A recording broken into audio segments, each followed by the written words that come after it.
Class 12 board exam 2026 साठी इंग्लिशच्या पेपरमध्ये कोणत्या कवितेचं ॲप्रिशिएशन तुम्हाला विचारलं जाईल हे आजच्या व्हिडिओमध्ये तुम्हाला मी सांगणार आहे. लक्षात घ्या, आपला जो पोएट्रीचा सेक्शन आहे मित्रांनो आपल्या क्लास 12 इंग्लिशच्या पेपरमध्ये 14 मार्क्ससाठी मित्रांनो तुम्हाला कवितेवरील प्रश्न विचारले जातात. त्यापैकी 4 मार्क ॲप्रिशिएशनचे आहेत. मी तुम्हाला गॅरंटी देऊन सांगतो, तुम्ही हा जर व्हिडिओ शेवटपर्यंत पाहिला तर तुमचे जे 4 मार्क्स आहेत ते फिक्स होणार आहेत. तुम्हाला काहीच काळजी करायची नाही. चला मग आपण डायरेक्टली व्हिडिओला सुरुवात करूया. सुरुवातीला तुम्हाला मी 12th जे मित्रांनो इंग्लिशचं टेक्स्टबुक आहे त्यामध्ये तुम्हाला मी दाखवतो. टोटल 8 पोएम्स आहेत आणि लक्षात घ्या टोटल 8 पोएमचे ॲप्रिशिएशन पाठ करणं खूप डिफिकल्ट आहे, खूप अवघड आहे. मला माहिती आहे मुलांना ते खूप अवघड जातं. 8 पोएमचं ॲप्रिशिएशन पाठ होत नाही आणि 8 पोएमचं जर ॲप्रिशिएशन पाठ करायला गेलं तर कोणत्याच कवितेचं परफेक्ट होणार नाही आणि तुमचे मार्क्स आहेत ते कट होणार आहेत. त्यामुळे लक्षात घ्या, मी तुम्हाला काही मोस्ट इम्पॉर्टंट पोएम्स प्लस अशी एक पोएम सांगणार आहे ज्यामध्ये तुम्हाला फिक्स मित्रांनो ॲप्रिशिएशन याचे चान्सेस आहेत. तर लक्षात घ्यापर्यंत तुम्हाला मी काय करतो, एक पीडीएफ दाखवतो. ही जी पीडीएफ आहे त्यामध्ये तुम्हाला मी इझी पॉईंटमध्ये ॲप्रिशिएशन कशा प्रकारे लिहायचं तुम्हाला समजणार आहे. यामध्ये तुम्हाला 8 पोएमचं ॲप्रिशिएशन पाहायला मिळेल. लक्षात घ्या,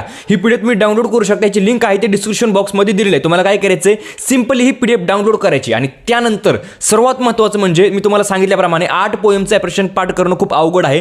त्यासाठी पहिल्यांदा मी तुम्हाला 4 मोस्ट इम्पॉर्टंट पोएम्स सांगतो. आता त्या 4 मोस्ट इम्पॉर्टंट पोएम्स कोणत्या आहेत? फर्स्ट पोएम आहे 2.1 song of the open road. त्यानंतर सेकंड पोएम आहे 2.2 इंडियन वेवर्स. त्यानंतर थर्ड पोएम आहे 2.5 फादर रिटर्निंग होम आणि त्यानंतर आहे 2.6 मनी.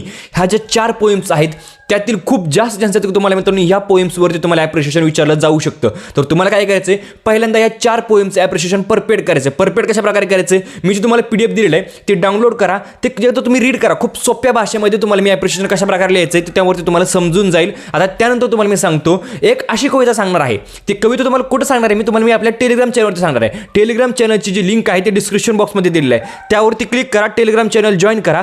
त्यावरती मी तुम्हाला एक कवितेचं नाव टाकेल, त्यावरती ॲप्रिशिएशन तुम्हाला विचारलं जाणार आहे. त्यामुळे मित्रांनो लक्षात घ्या, आपल्या चॅनलशी कनेक्टेड राहा. अजून भरपूर सारे व्हिडिओज आपल्या चॅनलवरती येणार आहेत. तर मित्रांनो व्हिडिओ कसा वाटला कमेंट करून नक्की सांगा. व्हिडिओ लाईक करा, चॅनलला सबस्क्राईब करा. व्हिडिओ बद्दल धन्यवाद.